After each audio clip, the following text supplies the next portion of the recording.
सुलेखा जरा जल्दी करो, कहीं कोई देख ना ले। हो गया जी, बस आ रही हूँ। हे भगवान, राजू की रक्षा करना। अब हमारे पास मृत्यु के अलावा दूसरा कोई रास्ता नहीं। राजू सिर्फ 7 साल का था। राजू, मेरे बच्चे, मेरे लाल, अपना ख्याल रखना और हम दोनों को माफ कर देना। हमारे पास इसके अलावा दूसरा कोई रास्ता नहीं है। इतना कहकर सुलेखा और रामू दोनों नदी की ओर जाने लगते हैं। कुछ देर में वे दोनों नदी के पास पहुंच जाते हैं। सुलेखा, घर में कुछ छूटा तो नहीं है? नहीं जी, घर में कुछ भी नहीं छूटा है जिससे राजू को पता चल सके। इसके बाद रामू और सुलेखा दोनों नदी में छलांग लगा देते हैं और वहीं अपनी जान दे देते हैं। अगली सुबह। माँ, ओ माँ, कहाँ हो? चलो मुझे जल्दी से खाना दे दो, बहुत जोरों की भूख लगी है। राजू अपनी माँ को बुलाता है, लेकिन जब कोई जवाब नहीं मिलता तो वो उठकर रसोई में जाता है। अरे माँ, यहाँ भी नहीं है। इतनी सुबह सुबह कहाँ चली गई? राजू परेशान हो जाता है और पूरा घर में ढूंढता है, लेकिन जब उसे घर में कोई नहीं मिलता है तो उसे चिंता होती है। इसके बाद वो पड़ोस में जाकर अपनी माँ के बारे में पूछता है। मोहन चाचा, मेरी माँ को देखा है क्या? पता नहीं इतनी सुबह सुबह कहाँ चली गई। नहीं राजू, मैंने तुम्हारी माँ को नहीं देखा। राजू उदास होकर अपने घर लौट जाता है और आंगन में बैठ जाता है। पता नहीं माँ और पापा दोनों कहाँ चले गए। मुझे तो बहुत डर लग रहा है। हे भगवान, रक्षा करना। उन्होंने आज तक कभी मुझे अकेला नहीं छोड़ा। राजू की आंखों में आंसू थे। थोड़ी ही देर में राजू की आंख लग जाती है और वो वहीं बैठे बैठे सो जाता है। शाम का समय राजू जल्दी से उठता है। राजू इधर उधर देखता है, उसे कोई नहीं दिखाई देता है। इसके बाद राजू रोते हुए कहता है, हे भगवान, माँ बाबा दोनों कहाँ चले गए? अभी तक नहीं लौटे। कहीं मुझे छोड़ के तो नहीं भाग गए। राजू भूखा था। वो उठकर घर में जाता है और घर में खाने के लिए ढूंढता है, लेकिन घर में एक दाना भी नहीं था। राजू बिना कुछ खाए पिए जाकर सो जाता है। अगले दिन पूरे गांव में हल्ला हो गया था कि मोहन के माता पिता उसे छोड़कर कहीं भाग गए हैं। बेचारे राजू की तो जिंदगी खराब कर दी उसके माता पिता ने। बताओ अब राजू कहाँ जाएगा? हाँ, तुम सही कह रहे हो। इस बेचारे 8 साल के बच्चे की क्या गलती थी? गांव के लोग राजू के बारे में चर्चा कर रहे थे। वहीं पास में खड़ा सेठ मोतीलाल यह सुनता है और उसके दिमाग में एक तरकीब आती है। इसके बाद वह जल्दी से राजू के घर जाता है। राजू, अरे ओ राजू के बच्चे, बाहर निकल। जी सेठ जी। अरे राजू, मैंने सुना है तेरे माता पिता तुझे छोड़कर भाग गए हैं। अब तू ये बता, मेरे कर्ज के पैसे कौन लौटाएगा? क्या कर्ज के पैसे? तेरे पिता ने मुझसे बहुत सारा कर्ज लिया था और वो तो मुझे कर्ज वापस किए बिना ही भाग गया।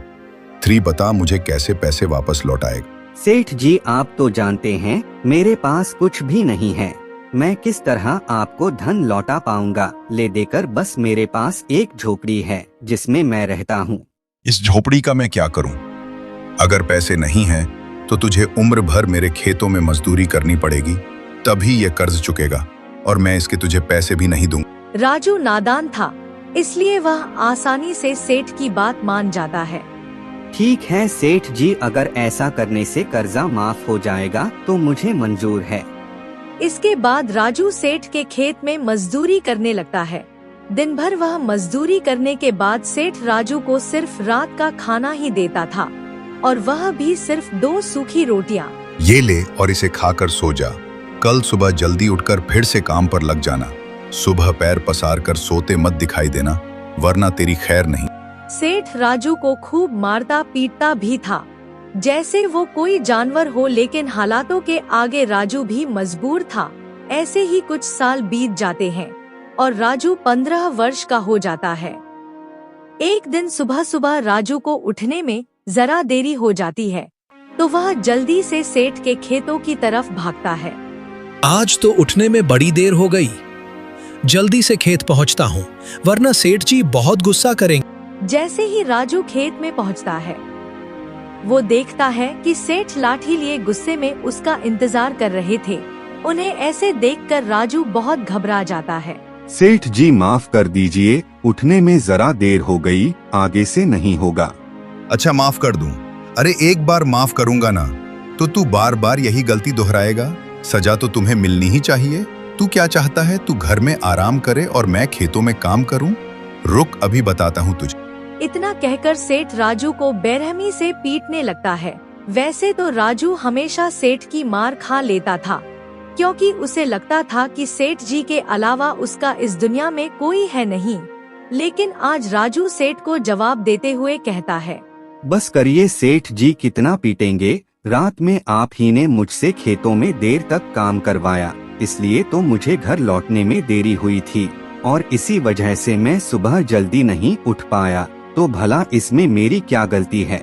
सेठ राजू का ऐसा जवाब सुनकर बौखला जाता है। अच्छा तो तू क्या चाहता है? राजू, गलती किसकी है? मेरी। अरे तेरे जैसे को तो अपने सगे माँ बाप ने भी नहीं रखा, छोड़कर भाग गया और अब मेरे टुकड़ों पर पलकर मुझसे ही जबान लड़ाता है। जा, निकल जा मेरी खेत से। जब भूखे मरेगा तब आएगा मेरे पास वापस लौटकर। सेठ की ऐसी कड़वी बातें सुनकर राजू की आंखों में आंसू आ जाते हैं। ठीक है, मैं जा रहा हूँ सेठ जी।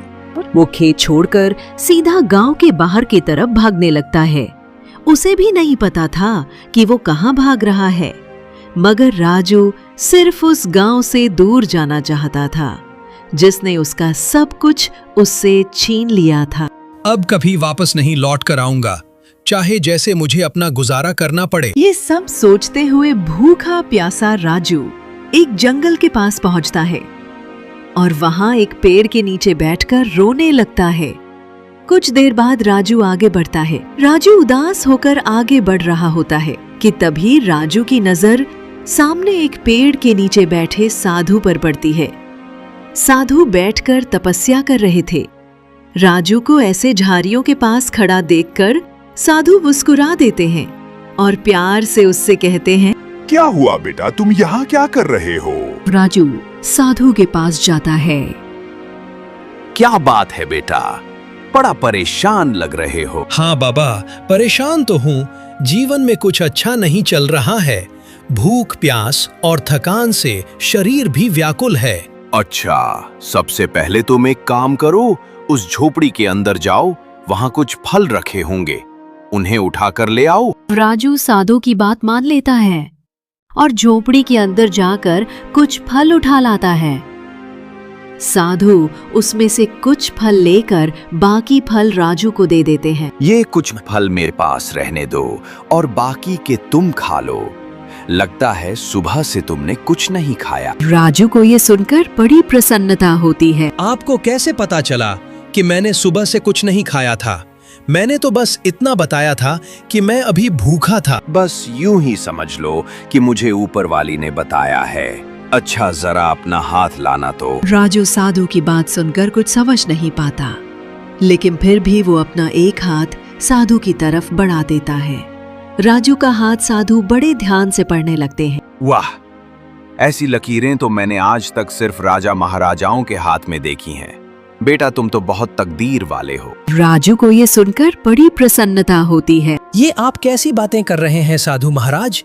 आपकी बातों से तो मुझे ऐसा लग रहा है आप मेरा हाथ देखने का सिर्फ नाटक कर रहे हैं और आपको लकीर पढ़ना आता ही नहीं। राजू की बात पर साधु मुस्कुरा देते हैं। क्या हुआ बेटा, तुम ऐसे क्यों कह रहे हो? मैंने आज तक अपना जीवन गरीबी में बिताया है बाबा। मेरे माता पिता भी मुझे छोड़कर भाग गए हैं। जीवन भर उस सेठ ने मुझे मारा पीटा। अरे मेरी जैसी किस्मत तो किसी की ना हो। और आप कहते हैं मेरी लकीर महाराजाओं जैसी है और मैं बहुत तकदीर वाला हूँ। ये सब सुनकर साधु महाराज फिर से मुस्कुरा देते हैं। बेटा, तुम चिंता मत करो, तुम्हें जल्दी मेरी बातों पर यकीन हो जाएगा। मेरे ख्याल से तुम्हें यहाँ से पश्चिम दिशा की तरफ जाना चाहिए और ये फल अपने साथ ले जाओ, रास्ते में तुम्हारे काम आएंगे। इसके बाद राजू साधु के दिए फल लेकर पश्चिम दिशा की तरफ चलने लगता है। शाम होते होते जंगल का रास्ता खत्म हो जाता है और राजू को एक गांव दिखाई देता है। गांव देखकर राजू को बड़ी खुशी होती है। आखिरकार गांव आ गया। मुझे कम से कम जंगली जानवरों के बीच जंगल में नहीं सोना पड़ेगा। कितना डरावना जंगल था वो, लेकिन अब मुझे रहने के लिए कोई जगह ढूंढनी पड़ेगी। राजू गांव में इधर उधर किसी काम और जगह की तलाश में भटकने लगता है। तभी उसे मोहनलाल नाम के एक आदमी की मिठाई की दुकान नजर आती है।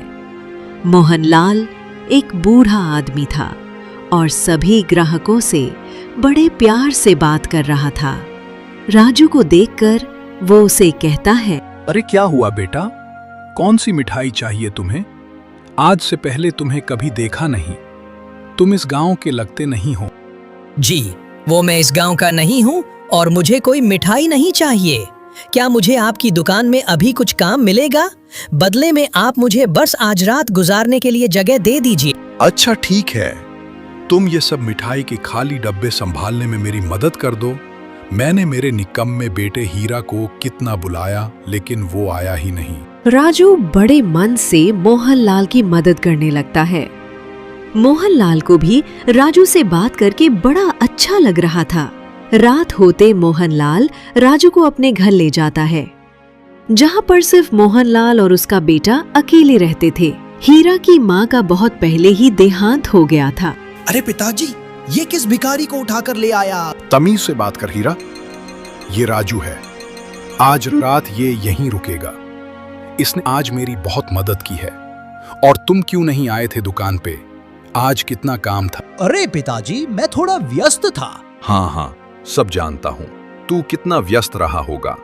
अरे अपने दोस्तों के साथ घूमने निकल गया होगा। खैर ये सब छोड़ो, मैं जल्दी से खाना बना देता हूँ। नहीं, आप रहने दीजिए। खाना मैं बना दूंगा। आपने मुझे यहाँ रुकने दिया है, वही बहुत है। सच में तुम खाना बना दोगे? हाँ, जरूर। और देखना, आपको मेरे हाथ का खाना ना बहुत पसंद आएगा। इसके बाद राजू मोहनलाल और उसके बेटे हीरा के लिए स्वादिष्ट खाना बना देता है। वाह, क्या खुशबू आ रही है। और राजू तुम भी बैठो, हम सब साथ ही बैठकर खाते हैं। क्या मैं आपके साथ? हाँ, और क्या, आओ। राजू जब ये देखता है कि मोहनलाल उससे इतने प्यार से बात कर रहा था, तो उसकी आंखों में आंसू आ जाते हैं। क्या हुआ बेटा, ऐसे भावुक क्यों हो रहा है? बहुत अरसे के बाद किसी ने मुझे ऐसे प्यार से बात किया है, इसलिए मन थोड़ा भावुक हो गया। चलिए आप सब साथ में भोजन करते हैं। इसके बाद वो सब साथ में बैठकर भोजन करते हैं। अगले दिन सुबह सुबह राजू जल्दी उठ जाता है और सबके लिए नाश्ता भी बना देता है। आज उसे बड़ा अच्छा लग रहा था। ऐसा महसूस हो रहा था कि मानो ये उसकी जिंदगी की एक नई शुरुआत हो। सेठ जी उठ जाइए, मैंने आपके लिए नाश्ता बना दिया है। और हीरा सेठ को भी उठा दीजिए। क्या खुशबू है चाय की, वाह। अरे तूने तो मेरा दिल ही खुश कर दिया राजू। ऐसे तो सिर्फ मेरी पत्नी ही मुझे नाश्ता बनाकर खिलाया करती थी। तूने तो मुझे उसकी याद दिला दी। और हाँ, ये क्या सेठ लगा रखा है। एक काम कर, तू मुझे चाचा बुलाया कर। ठीक है मोहन चाचा। इसके बाद तीनों नाश्ता करने बैठ जाते हैं। नाश्ता करने के बाद राजू मोहनलाल से कहता है, मोहन चाचा, आपका बहुत बहुत धन्यवाद। आपने मुझे इतना प्यार दिया, इतना इज्जत दिया। अब मैं चलता हूँ। राजू कहाँ जा रहे हो? तुम तो किसी को इस गांव में जानते भी नहीं। चाचा, मैं काम की तलाश में जा रहा हूँ। क्या पता कुछ काम ही मिल जाए। राजू एक काम करो, तुम राजा के दरबार में चले जाओ। राजा अशोक बड़े दयालु हैं। मुझे पूरा यकीन है तुम्हें कुछ ना कुछ काम जरूर मिल जाएगा। ठीक है चाचा, मैं सबसे पहले राजा अशोक के दरबार में ही जाऊंगा। इसके बाद राजू मोहनलाल का आशीर्वाद लेता है और राज दरबार की ओर जाने लगता है। रास्ते में एक घना जंगल पड़ता है। राजू के चेहरे पर संतोष झलक रहा था। उसे उम्मीद था कि राज्य दरबार में उसे कुछ काम मिल जाएगा। राजू जल्दी जल्दी राज्य दरबार की ओर बढ़ रहा था कि तभी उसे सामने एक मरा हुआ पक्षी दिखाई देता है। अरे ये पक्षी तो काफी घायल है। ऐसा लगता है जैसे ये मर चुका है। राजू उसे छू कर देखता है, लेकिन पक्षी की सांसें थोड़ी सी भी नहीं चल रही थीं। शायद ये पक्षी मर चुका है। इसके बाद राजू उस पक्षी को वहीं पर छोड़कर आगे बढ़ने लगता है। वो पक्षी ऐसे गिरा क्यों था? मुझे ये बात समझ नहीं आई। कहीं वो पक्षी जिंदा तो नहीं? क्यों ना मैं उस पक्षी को अपने साथ राज्य दरबार ले जाऊं और ले जाकर राजा को दे दूंगा। महल में अनेक प्रकार के हकीम रहते हैं जो पक्षी को जरूर बचा लेंगे। राजू इतना सोचता है और लौट के वापस आ जाता है और उस पक्षी को हाथ में उठाकर जल्दी जल्दी राज्य दरबार की ओर बढ़ने लगता है। कुछ देर बाद मोहन पक्षी को लेकर दरबार के अंदर पहुंचता है। राजू के हाथ में पक्षी देखकर राजा चौंक जाता है और राजू के पास आता है। ये पक्षी तुम्हारे पास कहाँ से आया? राजू राजा की बात सुनकर डर जाता है। महाराज, मैं तो जंगल के रास्ते से आ रहा था तो मुझे ये पक्षी रास्ते पर पड़ा हुआ मिला। मैंने सोचा क्यों ना इस पंछी को राज्य दरबार ले जाऊं, शायद इसकी जान बच जाए। महाराज, मुझे माफ कर दीजिए, मैंने इसे नहीं मारा। हाँ, मुझे पता है कि इसे तुमने नहीं मारा है। क्या तुम्हें पता है ये किसका पक्षी है? किसका है महाराज? मुझे नहीं मालूम, मैं तो इस गांव का भी नहीं। ये पक्षी यहाँ के राजकुमार अनुज का था, जो कि मेरा इकलौता पुत्र था। और तुम्हें पता है वो राजकुमार कौन है? कौन है महाराज वो राजकुमार? तुम हो। तुम बचपन में खेलते खेलते जंगल में गुम हो गए थे। मैंने तुम्हें कहाँ नहीं ढूंढा, लेकिन मुझे उम्मीद थी कि तुम एक दिन जरूर लौटोगे बेटा। ये पूरा राज्य 15 साल से तुम्हारा इंतजार कर रहा है। क्या मैं? नहीं महाराज, मैं राजकुमार नहीं हो सकता। मैं तो एक गरीब आदमी हूँ। मुझे तो मेरे माता पिता ने बचपन में ही अकेले छोड़ दिया। बेटा, वो तुम्हारे माता पिता नहीं थे, वो दोनों पिशाच थे। वो तुम्हारे 8वें जन्मदिन पे तुम्हारी बलि चढ़ना चाहते थे। जो साधु बाबा तुम्हें जंगल में मिले थे, उन्होंने ही उन दोनों से तुम्हें बचाया था। लेकिन ये सब आपको कैसे पता? और मुझे तो कुछ याद नहीं। बेटा, तुम्हारे गुम हो जाने के बाद मैंने तुम्हें बहुत ढूंढा, लेकिन कहीं से कुछ पता नहीं चल रहा था। अचानक एक दिन एक साधु आते हैं और उन्होंने ही बताया था कि 15 साल बाद एक आदमी मरे हुए पक्षी लेकर राज दरबार में आएगा। वही होगा राजकुमार। राजू ये सब सुनता है, उसे विश्वास नहीं होता। तभी उसे साधु की बात याद आती है। क्या हुआ बेटा? ज्यादा सोचो मत, अब तुम आ गए हो ना, अब सब कुछ सही हो जाएगा। इसके बाद राजू अपने पिता राजा अशोक के गले लग जाता है। यह कहानी पालमपुर नाम के एक छोटे से गांव की है, जहां विनोद नाम का एक गरीब किसान रहता था। विनोद के परिवार में उसके अलावा उसकी पत्नी संजना और एक बेटा पिंटू था, जिनके साथ वह बहुत खुशी खुशी रहता था। विनोद के पास गांव में अपनी एक जमीन थी, जहां पर खेती कर वह अपने घर का पालन पोषण करता था। परंतु अब उसकी वह जमीन पहले की तरह उपजाऊ नहीं रही थी। धीरे धीरे उसकी जमीन से फसल की पैदावार भी कम होने लगी थी। एक दिन इसी चिंता में वह अपने जमीन के पास बैठा होता है। दिन प्रतिदिन मेरे इस जमीन से उगने वाली फसल कम होते जा रही है। लगता है मुझे अब कोई दूसरी जमीन लेकर काम करना होगा, या तो कोई और जरिया ढूंढना होगा कमाने का। पर अब मैं इस जमीन के भरोसे नहीं रह सकता हूं। चलो एक बार चल के संजना से राय लेकर देखता हूं, वह क्या कहती है इस बारे में। विनोद तुरंत खेत से अपने घर की तरफ चल पड़ता है। घर पहुंचकर वह सबसे पहले अपनी पत्नी संजना को आवाज लगाता है। संजना, जरा यहाँ आना, तो तुमसे एक जरूरी बात करनी है। बोलिए, आपने मुझे बुलाया क्या? हाँ संजना, मुझे तुमसे एक जरूरी विषय पर बात करनी है और तुम्हारी राय जाननी है। हाँ बोलिए, क्या बात है? संजना, तुम तो जानती हो हमारी जमीन अब पहले की तरह इतनी उपजाऊ नहीं रही है, और अगर मैं ज्यादा खाद वगैरह डालने की कोशिश करूंगा तो कहीं उसकी मिट्टी और खराब ना हो जाए। इसलिए सोच रहा हूं कि कुछ समय के लिए उस जमीन पर खेती करना छोड़ दूं। हर साल थोड़ी थोड़ी खाद उसमें डालता रहूंगा, जिससे कुछ सालों बाद वह पहले की तरह उपजाऊ हो जाएगी। फिर उसमें खेती करना शुरू कर दूंगा। हाँ, यह ठीक रहेगा। इससे आपकी जमीन भी सही रहेगी और उसमें उगने वाली फसल भी। हाँ, पर तब तक मैं क्या करूं, क्योंकि मेरे पास दूसरी तो कोई जमीन नहीं है। तो घर का खर्च चलाने और पिंटू के पढ़ाई के लिए कहां से पैसे जुटा पाऊंगा? आप एक काम क्यों नहीं करते? एक बार जाकर गांव के जमींदार काका से मिल लीजिए। वो तो बहुत अच्छे और नेक दिल है, वह आपकी जरूर कोई मदद करेंगे। हाँ संजना, यह ठीक रहेगा, क्योंकि काका अगर कोई नया काम भी करने बोलेंगे तो वो उसमें भी मेरी मदद कर देंगे। ठीक है संजना, तो मैं कल सुबह सुबह ही काका से मिलने उनके घर चला जाऊंगा। अगली सुबह विनोद जमींदार से मिलने उसके घर के लिए चल पड़ता है। जमींदार के घर के बाहर पहुंचकर आवाज लगाता है। क्या आप घर पर हो? विनोद की आवाज सुनकर जमींदार बाहर आता है। अरे आओ विनोद बेटा, बोलो क्या हुआ, कुछ काम था क्या? हाँ काका, आपकी एक मदद चाहिए थी। हाँ बोलो ना बेटा, मैं किस प्रकार तुम्हारी मदद कर सकता हूँ?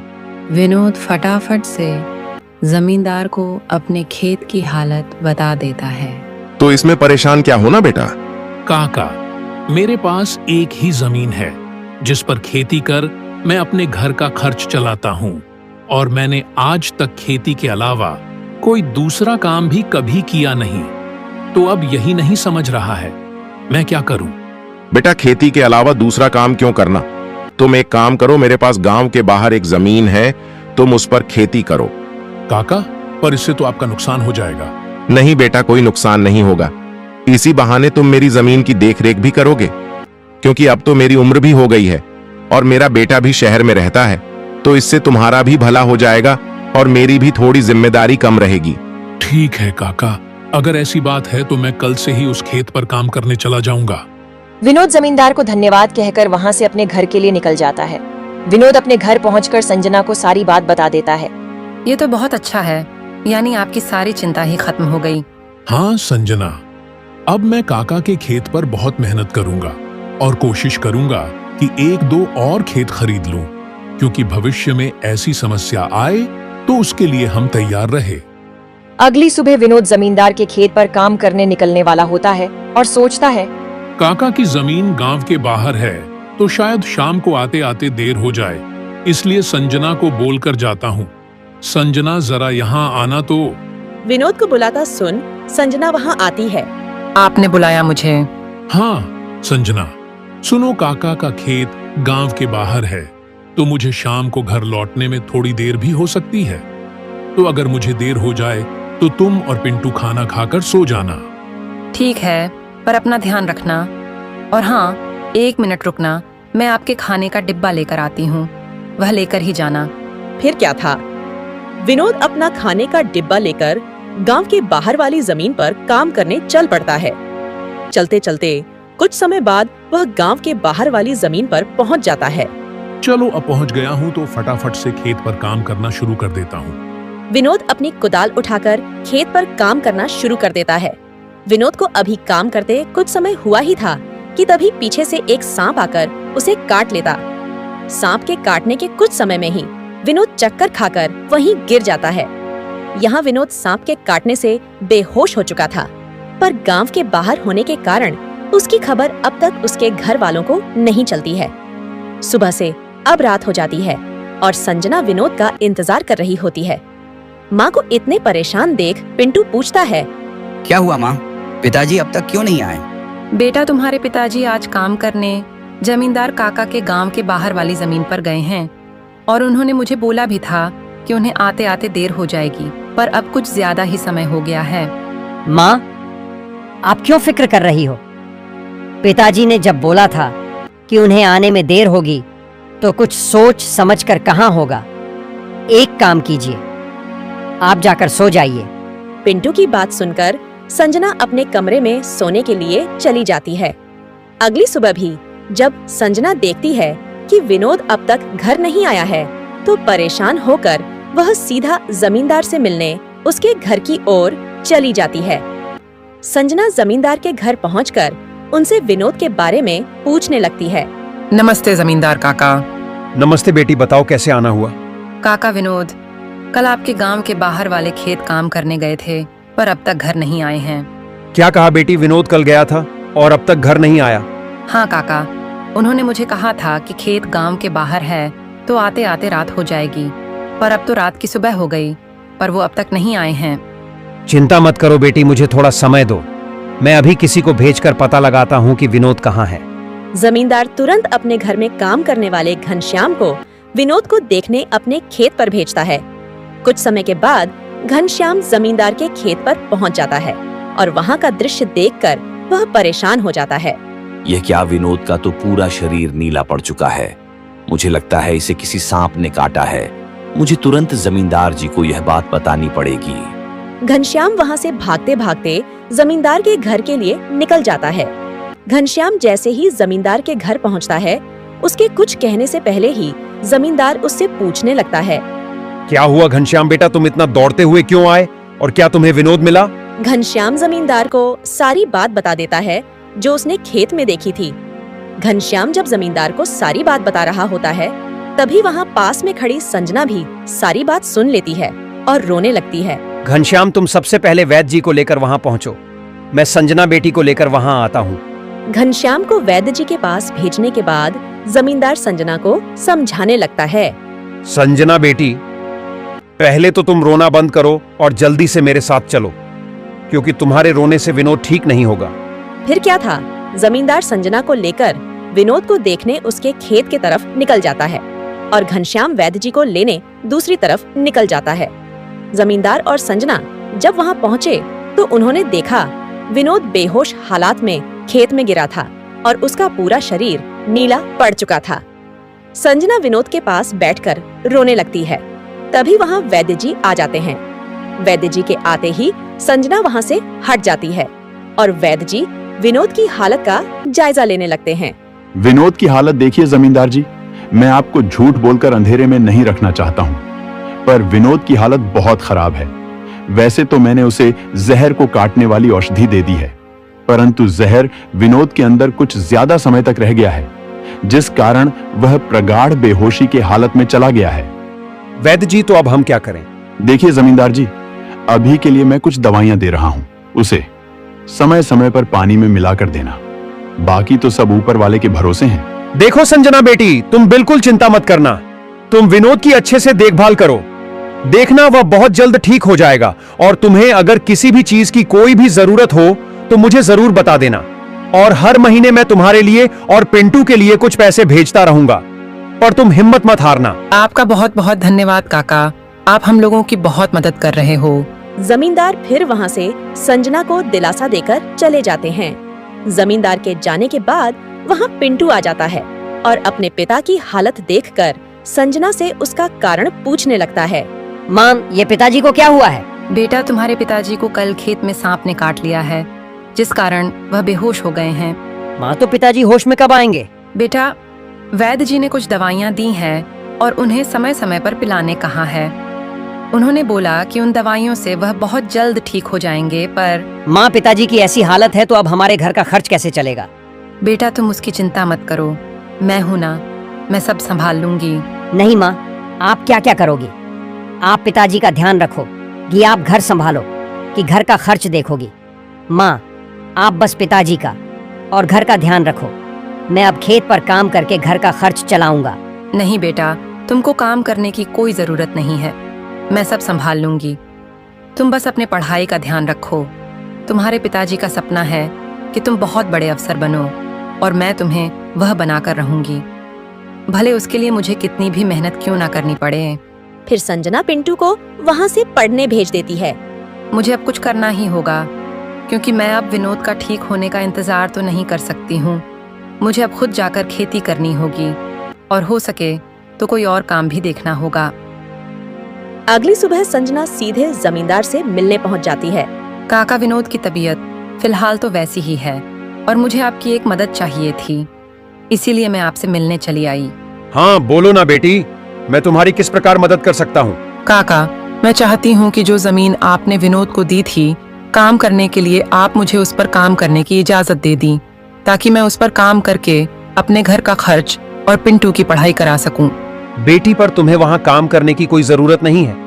मैं हूं ना, मैं तुम्हारे घर के लिए जो भी खर्च लगेगा हर महीने भेज दिया करूंगा।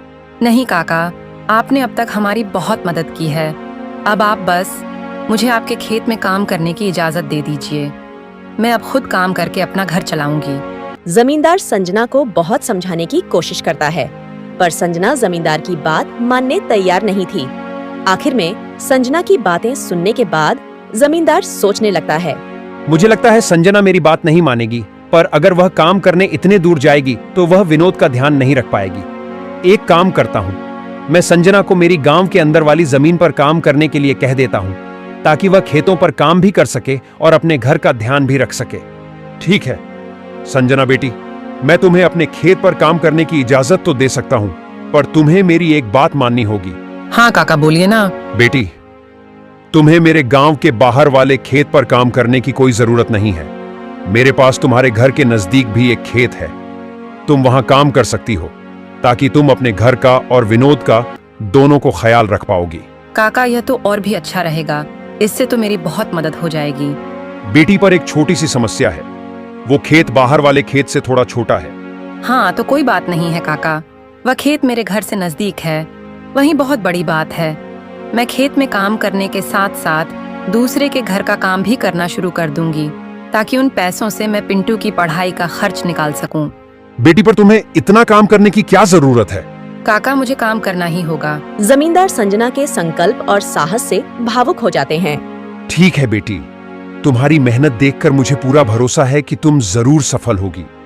मैं तुम्हारी हर संभव मदद करूं। तुम कड़ी मेहनत करो, भगवान भी तुम्हारे साथ है। संजना ने जमींदार के गांव के अंदर वाले खेत पर काम करना शुरू कर दिया। वह सुबह खेत पर काम करती और दोपहर के बाद गांव के घरों में सफाई और खाना बनाने जैसे छोटे मोटे काम करने जाती। धीरे धीरे संजना की मेहनत रंग लाने लगी।